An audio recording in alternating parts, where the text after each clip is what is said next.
Y bueno, para también hablar de lo que ocurre en su estado, senadora, estaba viendo entre mis notas esto que es verdaderamente aterrador.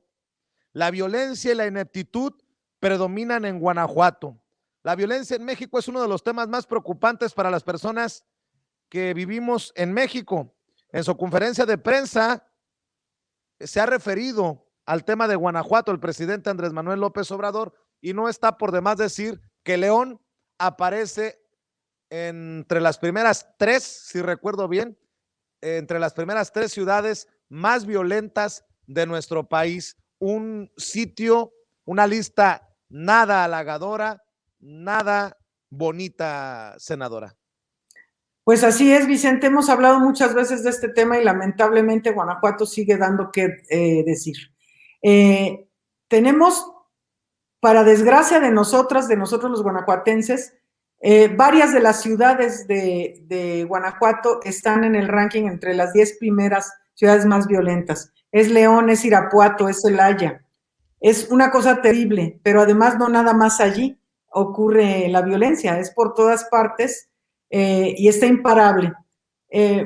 Hemos visto también en el último informe de seguridad pública que cada mes presenta el Gabinete de Seguridad del Presidente de la República, cómo ya comenzó a haber un punto de inflexión de reducción de homicidios, pero no en Guanajuato. Es decir, en el resto del país sí, y Guanajuato sigue encabezando el primer lugar y seguimos viviendo la misma situación de espanto, de terror, que cada vez más se apodera de la gente de mi estado.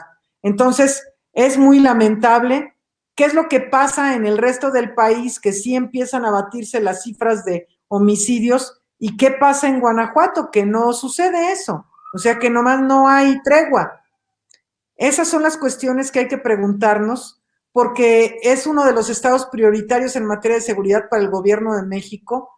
Está el plantel completo de la Guardia Nacional, no así en otros estados, pero en Guanajuato sí. Está el Ejército, está la Marina, y sigue habiendo cuestiones de descoordinación con las fuerzas del Estado. Entonces, es muy lamentable, pero pues gobiernan allá a base de espectaculares y de titulares de periódico en donde han agarrado a quién sabe cuántos. Pues sí, dicen que han agarrado a quién sabe cuántos, pero la violencia no para. Tan no para que estaba viendo que en 2020, con corte al mes de noviembre, allá en su estado se registraron 4,190 víctimas de homicidio doloso, es decir, el 12% del total de los 34,523 homicidios dolosos registrados en el país en 2020. Y el gobernador Diego Sinue, pues como otros gobernadores de oposición, pintando un estado color de rosa, o en este caso, color de azul.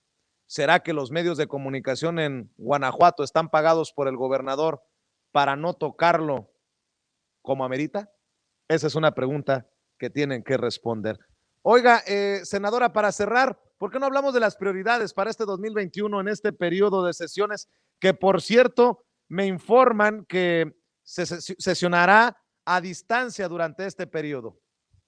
Pues sí, mira, es inédito. Por primera vez ayer se inició el periodo ordinario de sesiones que normalmente tenemos que arrancar en el Congreso General, es decir, la Cámara de Diputados y el Senado en conjunto.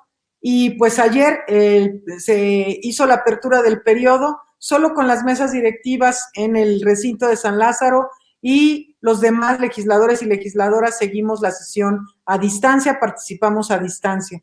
Y ayer, de manera presencial en el Senado, votamos, porque no teníamos atribuciones para votar a distancia. Entonces, ayer se votó por unanimidad un acuerdo de todos los grupos parlamentarios para poder hacer sesiones a distancia y poder seguir desahogando las cuestiones de la Cámara sin poner en riesgo a las personas, porque es importante que la gente sepa que no solo estamos las y los legisladores en el recinto, sino que hay miles de trabajadores de los cuerpos de asesores, de las comisiones, del personal administrativo, de limpieza, del Senado, en fin, que pues están allí y todo mundo está en riesgo. Y en la Cámara de Diputados, imagínate todavía más, porque es mucho más grande.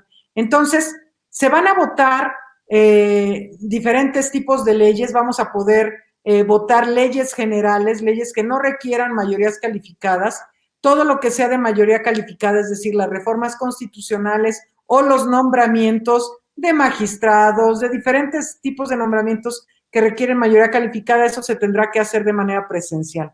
Pero vamos a tratar de desahogar la agenda de este periodo de manera eficiente a distancia. Nos hemos ido entrenando en las dos permanentes que hemos vivido en este periodo de la pandemia. La permanente larga, que fue de mayo a agosto, en donde estuvimos sesionando a distancia, y ahora en enero también estuvimos en la permanente a distancia, y pues bueno, sabemos todas y todos que no es lo óptimo, pero tenemos que innovar y también tenemos que seguir enfrentando los retos del país, y pues para eso tenemos ahora la tecnología. Así es, pues senadora, me da mucho gusto saludarla. Gracias por lo generosa de su participación el día de hoy. Son temas importantes y como siempre demostrándonos que privilegia la libertad de expresión y un espacio como Sin Censura. Yo por lo pronto le mando un abrazo y estamos al pendiente. Igualmente, Vicente, me da gusto que estés recuperado ya, te veo muy bien y pues nos vemos pronto. Saludos a Muchas gracias. todos. Bye. Claro que sí. Es la senadora Antares Vázquez Alatorre hablando con nosotros sin censura. Estoy